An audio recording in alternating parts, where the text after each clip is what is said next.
Данные деген не? Мысалы бізде мынандай бір мектеп болса, 37-ші мектеп. Және ол мектептің мысалы директоры бар. Бір күні бұл мектепке бір комиссия келеді. Және мынау мектептің директоріне сіздің мектептеріңіз қай жылы соғылғанын айтыңыз деп айтады. Сол кезде мынау директор болған біздің мектеп 1983 жылы соғылған деп айтады. Және бұл 1983 деген ол данные. Кейін бұл мектепке бұл комиссия екінші күні келеді. Екінші күні қайтып келеді. Сосын директорге енді маған сіздің мектебіңізді осы жылы алтын белгіге бітірген оқушылардың тізімін беріңіз деп айтады.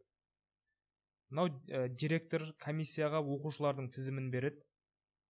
Адамның аттарының ішінде. Бұл нәрсе де данные. Кейін комиссия үшінші күні келеді да. Енді маған сіздің мектебіңізде 5-ші А сыныбында оқитын ер балалардың есімдерімен және олардың жылдық орташа бағаларын беріңіз деп айтады. Кейін мынау директор оған сол данныйларды, ақпаратты да береді.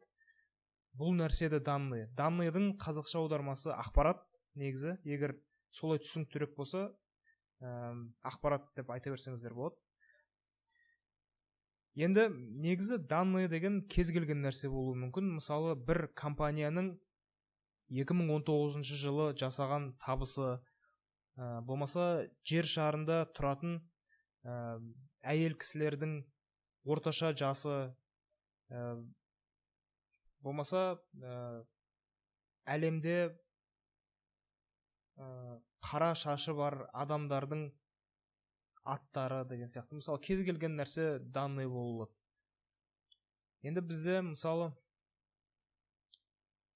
мынандай данныйлар болса, 5, 3,5, алма деген сөз, кітап деген сөз, 3 бұрыш және 4 бұрыш. Бұл нәрселер өздеріңіз түсінгендей, бұл нәрселер бұл данныйлар. Енді данныйлардың типтері деген нәрсе болады. Типтер деген ол не? Мысалы, бұл жерде былай қарап көрсек, бұл данныйлар бір-бірінен айырмашылығы. Мысалы, 5 және 3,5 деген екі нәрсенің қалған нәрселердің айырмашылығы. Бұл екеуі ол сан. Мынау алма және кітап деген нәрсенің айырмашылығы, қалған данныйлардан айырмашылығы, бұл екеуі сөз. Ал мына 3 бұрыш пен 4 бұрыштың айырмашылығы, бұл екеуі фигура. Бұл жерде мынау 5 және 3,5 деген ол данные, сан деген ол екеуінің типі. Алма және кітап деген ол сөз данные, ал сөз деген олардың типі. 3 бұрыш және 4 бұрыш деген екеуі ол данные, фигура деген бұл екі нәрсенің типі. Ал енді бұл нәрсенің переменныйларға қандай қатысы бар деп сұрауларыңыз мүмкін. Бізде мысалы x деген переменная болса, мен алдыңғы сабақ айтқан болатынмын, переменнаяның мәні кез келген нәрсе болады деп. Бірақтан Java'да тип деген нәрсе болғанның себебінен біз переменныйға мән берудің алдында біз бұл переменная қандай типті данныйлар қабылдай алатынын айту керекпіз.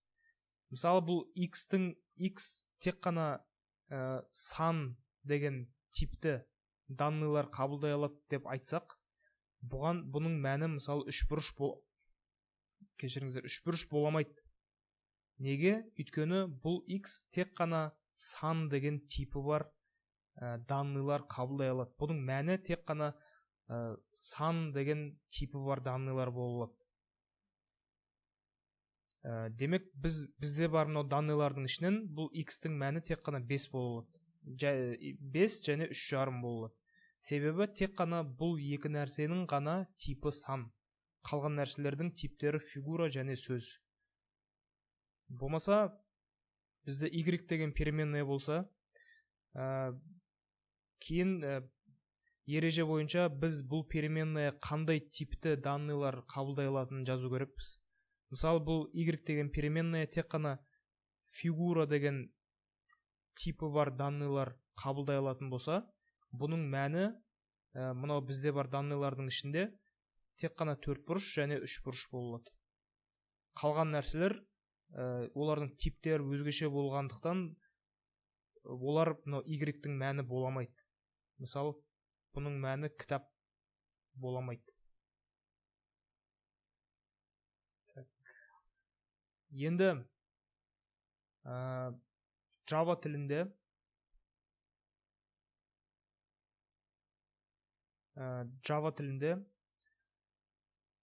данныйлардың типтері, сіздер мынау мен бағана көрсеткен иллюстрациядан сіздер данный деген не екенін және ол данныйлардың типтері деген не екенін және мынау әр переменная бір мән қабылдамастан бұрын ол қандай типті данный қабылдай алатынын жазу керек деген нәрсені түсінсеңіздер, соны түсінсеңіздер болды пока.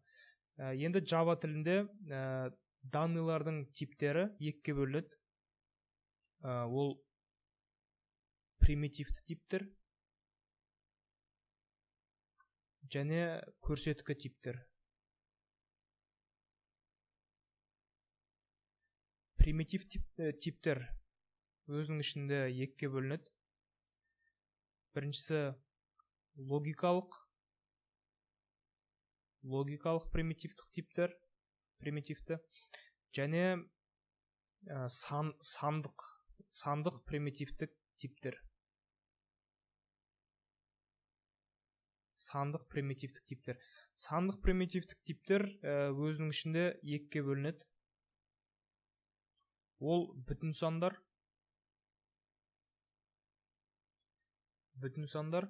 және бөлшектік сандар.